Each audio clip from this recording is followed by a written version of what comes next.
Hello' students, welcome back to my YouTube channel Knowledge Gainer. সকলোকে মোৰ চেনেললৈ স্বাগতম জনাইছোঁ।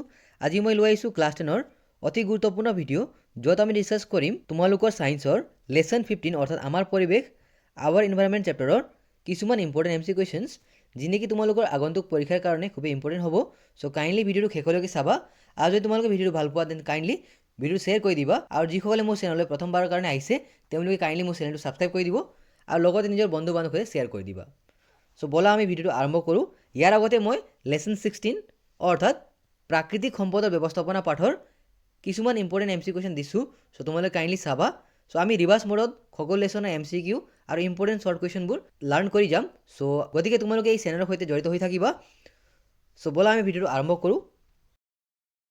এতিয়া আমি ডিছকাছ কৰিবলৈ গৈ আছোঁ চেপ্টাৰ 15 অৰ্থাৎ আমাৰ পৰিৱেশ আৱাৰ ইনভাইৰনমেণ্ট নামৰ পাঠৰ কিছুমান important MC questions. So' question number 1ত আছে, what is the chemical sign of ozone? অৰ্থাৎ অজনৰ ৰাসায়নিক সংকেত হ'ল ডেছ। চ' চাৰিটা অপশ্যন দিয়া আছে।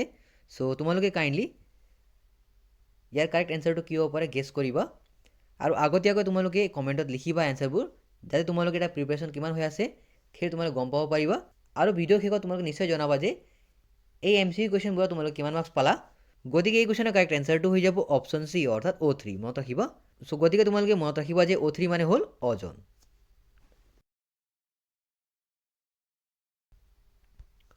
এতিয়া আগবাঢ়িছোঁ কুৱেশ্যন নম্বৰ 2লৈ। ইয়াত দিয়া আছে যে how much energy is consumed in respiration and body heat during feeding. অৰ্থাৎ খাদ্য খোৱাৰ সময়ত শ্বাস প্ৰশ্বাস আৰু শৰীৰৰ উত্তাপত কিমান শক্তি খৰচ হয়। চ' ইয়াত চাৰিটা অপশ্যন দিয়া আছে, যেনে 90%, 82%, 79% আৰু 66%। গতিকে এই কুৱেশ্যনৰ কাৰেক্ট এনচাৰটো হৈ যাব অপশ্যন এ অৰ্থাৎ 90%। মনত ৰাখিবা।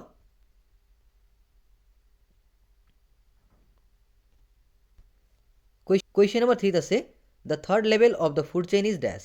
অৰ্থাৎ খাদ্য শৃংখলৰ তৃতীয় স্তৰটো হ'ল ডেছ। চ' ইয়াত চাৰিটা অপশ্যন দিয়া আছে, যেনে option A the second consumer, option B first consumer, option C producer আৰু option D none of the above. গতিকে এই কুৱেশ্যনৰ কাৰেক্ট এনচাৰটো কি হ'ব পাৰে কাইণ্ডলি তোমালোকে গেছ কৰা।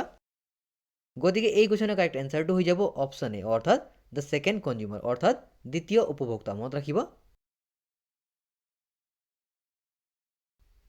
এতিয়া আগবাঢ়িছোঁ কুৱেশ্যন নম্বৰ 4লৈ। ইয়াত দিয়া আছে যে which of the following is an example of N artificial ecosystem. অৰ্থাৎ তলৰ কোনটো কৃত্ৰিম পৰিস্থিতিতন্ত্ৰৰ উদাহৰণ।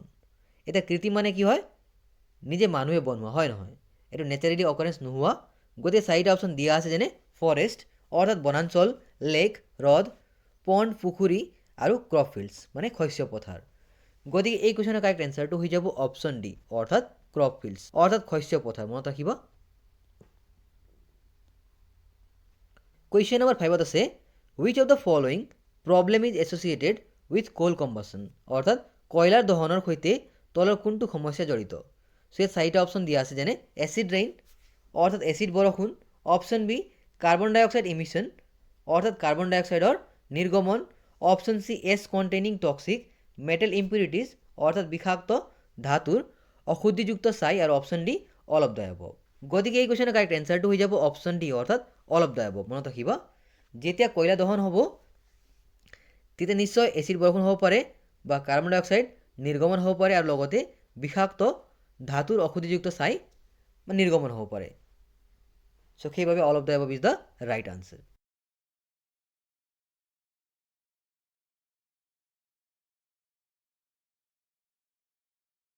এতিয়া আগবাঢ়িছোঁ কুৱেশ্যন নম্বৰ 6লৈ। ইয়াত দিয়া আছে যে which type of animal is always found in the third nutrient layer of the food chain. অৰ্থাৎ খাদ্য শৃংখলৰ তৃতীয় পুষ্টিকৰ স্তৰত সদায় কোনবিধ প্ৰাণী পোৱা যায়। চাৰিটা অপশ্যন দিয়া আছে, যেনে দ্য প্ৰডাক্ট, কাৰ্নিভৰাছ, হাৰ্বিভৰাছ আৰু নন অফ দ্য এবভ। গতিকে তোমালোকে কাইণ্ডলি ইয়াৰ কাৰেক্ট এনচাৰটো কি হ'ব ভাবা, অলপ চিন্তা কৰা। গতিকে এই কুৱেশ্যনৰ কাৰেক্ট এনচাৰটো হৈ যাব অপশ্যন বি অৰ্থাৎ কাৰ্নিভৰাছ অৰ্থাৎ মাংসভোজী। এতিয়া আমি সকলোৱে জানো যে এটা খাদ্য শৃংখলৰ তৃতীয় পুষ্টিকৰ স্তৰ, ইয়াত তোমালোকৰ সদায় মাংসভোজী প্ৰাণী থাকিব। মনত ৰাখিবা। এতিয়া মাংসভোজী মানে কি হয়? যিয়ে মাংস ভক্ষণ কৰে, হয় নহয়? সেইটো মাংসভোজী। আৰু তৃণভোজী মানে যিয়ে ঘাঁহ বননি খায়। আৰু সৰ্বভোজী মানে যিয়ে মাংস আৰু তৃণ দুটাই খায়।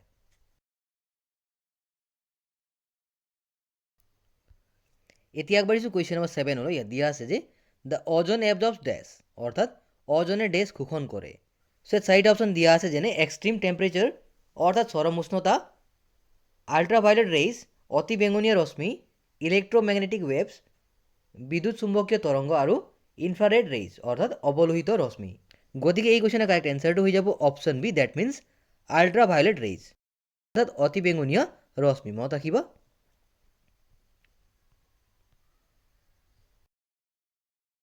কুৱেশ্যন নম্বৰ 8 আছে, which of the following causes the depletion of the ozone layer, অৰ্থাৎ তলৰ কোনটোৱে অজন স্তৰৰ অৱক্ষয় ঘটায়।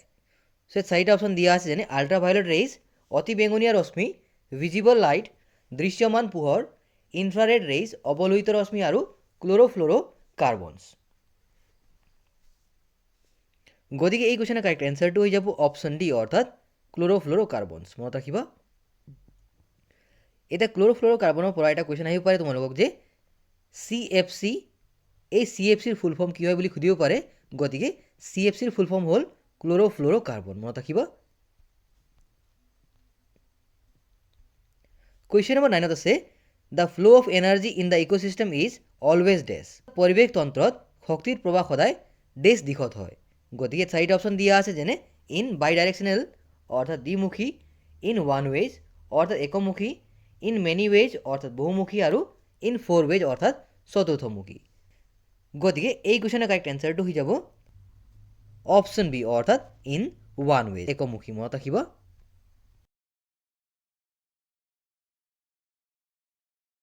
কুৱেশ্যন নম্বৰ 10 আছে, which of the following constitutes a food chain, অৰ্থাৎ তলত উল্লেখ কৰা কোনখিনিয়ে খাদ্য শৃংখল গঠন কৰে। যেনে চাৰিটা অপশ্যন দিয়া আছে। Option A grass, wheat and mango, option B grass, goats and people, option C goats, cows and elephants, আৰু option D grass, fish and goats. এতিয়া খাদ্য শৃংখল হ'বলৈ কি হ'ব লাগিব? যেনে আমি চাওঁ অপশ্যন এ, এতিয়া গ্ৰাছক ঘেঁহুৱে নাখায়, হয় নহয়? এইটো হ'বই নোৱাৰে। অপশ্যন বি, এতিয়া গ্ৰাছক গডছে খায়, মানে ছাগলীয়ে ঘাঁহ খায়, হয় নহয়? তেনেদৰে এতিয়া ছাগলী কোনে খাব? মানুহে খাব। গতিকে option B is the right answer, কাৰণ ইয়াত এটা খাদ্য শৃংখল গঠন হৈ আছে, আৰু বাকী যি অপশ্যন আছে তাত এইটো মিল খোৱা নাই। গতিকে অপশ্যন এ, চি, ডি এইটো ভুল হৈ যাব, হয় নহয়?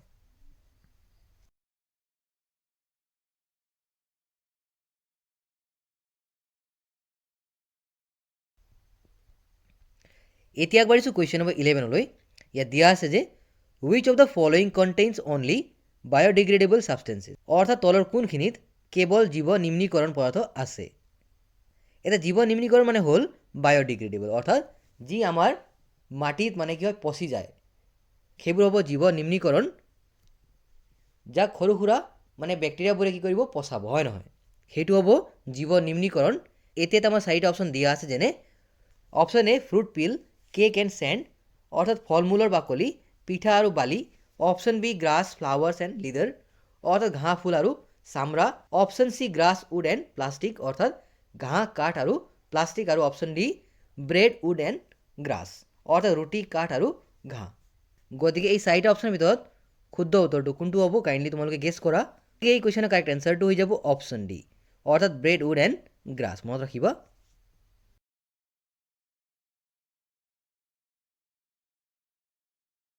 এতিয়া আমি আগবাঢ়িছোঁ কুৱেশ্যন নম্বৰ 12লৈ। ইয়াত দিয়া আছে যে which of the following is a biodegradable waste, অৰ্থাৎ তলৰ কোনটো জীৱ নিম্নীকৰণ পেলনীয়া দ্ৰব্য।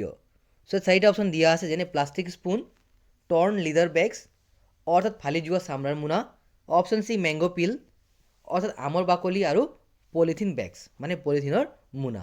এই কুৱেশ্যনৰ কাৰেক্ট এনচাৰটো হৈ যাব অপশ্যন চি, অৰ্থাৎ মেংগ' পিল। মনত ৰাখিবা, কাৰণ প্লাষ্টিকৰ চামুচ আৰু ফালি যোৱা চামৰাৰ মোনা আৰু লগতে পলিথিন বেগ এইটো বায়'ডিগ্ৰেডেবল ৱেষ্ট নহয়, হয় নহয়? সেইকাৰণে আমাৰ কাৰেক্ট এনচাৰটো হৈ যাব মেংগ' পিল মানে আমৰ বাকলি। এতিয়া আগবাঢ়িছোঁ কুৱেশ্যন নম্বৰ 13লৈ। ইয়াত দিয়া আছে যে what is a disease cause by ozone depletion, অৰ্থাৎ অজন স্তৰ ক্ষয়ভৱনৰ ফলত সৃষ্টি হোৱা এবিধ বেমাৰ হ'ল ডেছ। গতিকে চাৰিটা অপশ্যন দিয়া আছে, যেনে এইডছ, টাইফইড, জণ্ডিছ আৰু স্কিন কেঞ্চাৰ। গতিকে অজন স্তৰ ক্ষয়ভৱনৰ ফলত স্কিন কেঞ্চাৰে দেখা দিয়ে, মনত ৰাখিবা। গতিকে এই কুৱেশ্যনৰ কাৰেক্ট এনচাৰটো হৈ যাব অপশ্যন ডি, অৰ্থাৎ স্কিন কেঞ্চাৰ।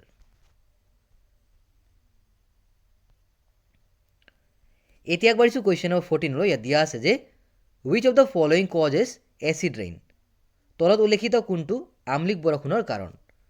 চ' চাৰিটা অপশ্যন দিয়া আছে যেনে গ্ৰীণ হাউচ গেছেছ অৰ্থাৎ সেউজগৃহ gas, option B combustion of fossil fuels অৰ্থাৎ জীৱাশ্ম ইন্ধনৰ দহন, option C oxides of nitrogen and sulphur অৰ্থাৎ নাইট্ৰজেন আৰু ছালফাৰৰ অক্সাইডসমূহ, আৰু option D depletion of the ozone layer অৰ্থাৎ অজন স্তৰৰ অৱক্ষয়।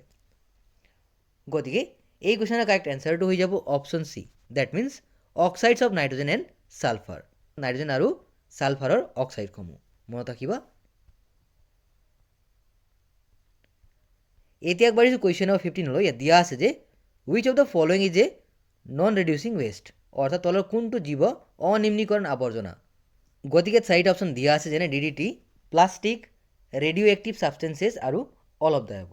কাৰেক্ট এনচাৰটো হৈ যাব option D, that means all of the above মনত ৰাখিবা। আৰু লগতে তোমালোকে চাবা যে এই DDTৰ ফুল ফৰ্ম কেতিয়াবা আহিব পাৰে, চ' ইয়াৰ ফুল ফৰ্ম তোমালোকে লিখি লোৱা ডাইক্ল'ৰ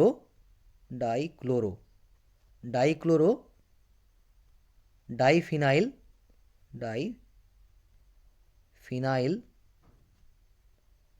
ট্ৰাইক্ল'ৰ TRICHLORO ক্ল'ৰ ইথেন ETHANE ইথেন মনত ৰাখিবা। DDTৰ ফুল ফৰ্ম হ'ল ডাইফিনাইল ট্ৰাইক্ল'ৰ ইথেন। আৰু লগতে আমি যদি ডাইফিনাইল ট্ৰাইক্ল'ৰ ইথেনৰ কেমিকেল চিম্বল লিখোঁ সেইটো হ'ব C14H9 আৰু Cl5, এইটো হ'ব DDTৰ মানে কেমিকেল চিম্বল। চ' আই তোমালোকে বুজি পাইছা মই কি কৈছোঁ, হয় নহয়। এতিয়া আগবাঢ়িছোঁ কুৱেশ্যন নম্বৰ 16 ইয়াত দিয়া আছে যে which of the following is A green house gas অৰ্থাৎ তলৰ কোনটো সেউজগৃহ গেছ। চ' চাৰিটা অপশ্যন দিয়া আছে যেনে নাইট্ৰজেন ডাই অক্সাইড, ছালফাৰ ডাই অক্সাইড, কাৰ্বন ডাই অক্সাইড আৰু কাৰ্বন মন'অক্সাইড। এই কুৱেশ্যনৰ কাৰেক্ট এনচাৰটো হৈ যাব অপশ্যন চি অৰ্থাৎ কাৰ্বন ডাই অক্সাইড মনত ৰাখিবা, যাক আমি CO2ৰে সূচাওঁ, হয় নহয়, আৰু যাৰ পৰিৱেশত পৰিমাণ আছে 0.03%। এইটো আমি সকলো জানো চাগে, হয় নহয়।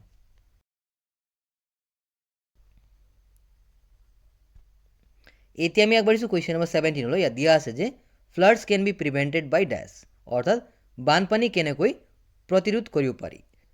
চাৰিটা অপশ্যন দিয়া আছে যেনে এফৰেষ্টেশ্যন অৰ্থাৎ বনানীকৰণ, অপশ্যন বি ডিফৰেষ্টেশ্যন অৰ্থাৎ বনাঞ্চল ধ্বংস কৰি বা কৰা, অপশ্যন চি হৰ্টিকালচাৰ অৰ্থাৎ উদ্যান শস্য, আৰু অপশ্যন ডি এগ্ৰিকালচাৰ অৰ্থাৎ কৃষি কাৰ্য। গতিকে এই কুৱেশ্যনৰ কাৰেক্ট এনচাৰটো কি হ'ব পাৰে কাইণ্ডলি তোমালোকে ভাবা।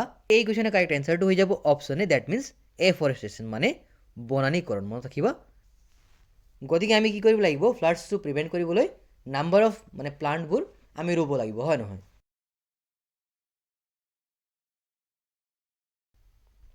এতিয়া আগবাঢ়িছোঁ কুৱেশ্যন নম্বৰ 18 ইয়াত দিয়া আছে যে দ্য নৰ্মদা বচাও আন্দোলন ৱাজ ৰিলেটেড টু ডেছ অৰ্থাৎ নৰ্মদা বচাও আন্দোলন কিহৰ সৈতে সম্পৰ্কিত বুলি আমাক সুধিছে। চ' চাৰিটা অপশ্যন দিয়া আছে যেনে এক্সপাণ্ড নৰ্মদা মানে নৰ্মদা নদীক আৰু ডাঙৰ কৰিব লাগে, অপশ্যন বি ক্লিন নৰ্মদা মানে নৰ্মদা নদীক চাফা কৰিব লাগে, অপশ্যন চি ছেভ নৰ্মদা অৰ্থাৎ নৰ্মদা নদীক বচাব লাগে, আৰু অপশ্যন ডি এক্সপ্ল'ৰ নৰ্মদা মানে এই নৰ্মদা নদীত ফুৰিব লাগে, হয় নহয়। গতিকে কোনটো এনচাৰটো কাৰেক্ট হ'ব কাইণ্ডলি তোমালোকে কোৱা। গতিকে এই কুৱেশ্যনৰ কাৰেক্ট এনচাৰটো হৈ যাব অপশ্যন চি অৰ্থাৎ ছেভ নৰ্মদা মানে নৰ্মদা নদীক বচাব লাগে। এতিয়া আগবাঢ়িছোঁ কুৱেশ্যন নম্বৰ 19 ইয়াত দিয়া আছে যে the aquarium is the example of dash অৰ্থাৎ একুৱেৰিয়াম এটা ডেছৰ উদাহৰণ। গতিকে চাৰিটা অপশ্যন দিয়া আছে যেনে দ্য বায়'স্ফিয়াৰ অৰ্থাৎ জৈৱমণ্ডল, দ্য ইক'চিষ্টেম পৰিস্থিতিতন্ত্ৰ, অপশ্যন চি ফেভাৰেবল হেবিটেট অৰ্থাৎ অনুকূল বাসস্থান, আৰু option D none of the above. গতিকে এই কুৱেশ্যনৰ কাৰেক্ট এনচাৰটো হৈ যাব অপশ্যন বি অৰ্থাৎ দ্য ইক'চিষ্টেম মানে পৰিস্থিতিতন্ত্ৰ মনত ৰাখিবা। এতিয়া আগবাঢ়িছোঁ কুৱেশ্যন নম্বৰ 20 ইয়াত দিয়া আছে যে হোৱাট ইজ কলিফৰ্ম অৰ্থাৎ কলিফৰ্ম মানে কি। চাৰিটা অপশ্যন দিয়া আছে যেনে group of bacteria, group of virus, group of microorganisms আৰু গ্ৰুপ অফ ডিজিজেছ। গতিকে এই কুৱেশ্যনৰ কাৰেক্ট এনচাৰটো হৈ যাব অপশ্যন এ অৰ্থাৎ গ্ৰুপ অফ বেক্টেৰিয়া। এই তোমালোকৰ কলিফৰ্ম যি টপিক আছে এইটো লেচন 16তো আছে। চ' লেচন 15 মই এইকাৰণে দিছোঁ যে যিহেতু পৰিৱেশ কথা আহিছে, হয় নহয়, গতিকে এইবোৰ বেক্টেৰিয়া বা ভাইৰাছজনিত কথাবোৰ নিশ্চয় আহিব। চ' কাহিনী তোমালোকে লেচন 16তো কলিফৰ্ম পাবা, সেইটো চাবা আৰু লগতে লেচন 15 মই দিছোঁ সেইটো তোমালোকে চাবা। গতিকে কলিফৰ্ম মানে হ'ল গ্ৰুপ অফ বেক্টেৰিয়া। এতিয়া আগবাঢ়িছোঁ কুৱেশ্যন নম্বৰ 21লৈ। ইয়াত দিয়া আছে যে it is important to make small checks on dams across the flooded gullies because they dash. অৰ্থাৎ বানপানী হোৱাৰ খালবোৰৰ সিপাৰে থকা বান্ধবোৰৰ সৰু সৰু পৰীক্ষা কৰাটো গুৰুত্বপূৰ্ণ কাৰণ সেইবোৰে ডেছ কৰে। গতিকে ইয়াত 4টা অপশ্যন দিয়া আছে, যেনে hold water permanently, option B it is a type of formalities, option C they hold water and prevent soil erosion, আৰু option D hold water for irrigation. গতিকে এই কুৱেশ্যনৰ কাৰেক্ট এনচাৰটো হৈ যাব option C, that means they hold water and prevent soil erosion. মনত ৰাখিবা। এতিয়া আগবাঢ়িছোঁ কুৱেশ্যন নম্বৰ 22লৈ। ইয়াত দিয়া আছে যে out of the following wish is not an in situ conservation site. অৰ্থাৎ তলৰ কোনটো ইন চিটু সংৰক্ষণ স্থান নহয়। ইয়াত 4টা অপশ্যন দিয়া আছে, যেনে biosphere reserve, zoological park, national park আৰু চেংচুৰীজ। গতিকে এই কুৱেশ্যনৰ কাৰেক্ট এনচাৰটো হৈ যাব অপশ্যন বি, অৰ্থাৎ জুলজিকেল পাৰ্ক। মনত ৰাখিবা।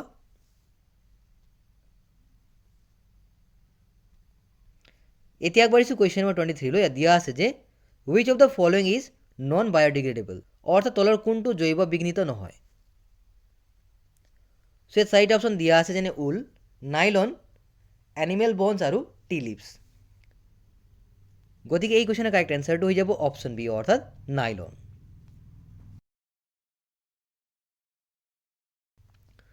কুৱেশ্যন নম্বৰ 24ত আছে trophic level in an ecosystem represents dash. অৰ্থাৎ এটা পৰিৱেশ তন্ত্ৰত ট্ৰফিক স্তৰে কিহৰ প্ৰতিনিধিত্ব কৰে। ইয়াত 4টা অপশ্যন দিয়া আছে, যেনে প্ৰাইচ লেভেল অৰ্থাৎ মূল্যৰ স্তৰ, অপশ্যন বি এনাৰ্জি লেভেল অৰ্থাৎ শক্তিৰ স্তৰ, অপশ্যন চি নাইট্ৰজেন লেভেল অৰ্থাৎ নাইট্ৰজেনৰ স্তৰ, আৰু অপশ্যন ডি অক্সিজেন লেভেল অৰ্থাৎ অক্সিজেনৰ স্তৰ। গতিকে এই কুৱেশ্যনৰ কাৰেক্ট এনচাৰটো হৈ যাব option B, that means energy level মানে শক্তিৰ স্তৰ।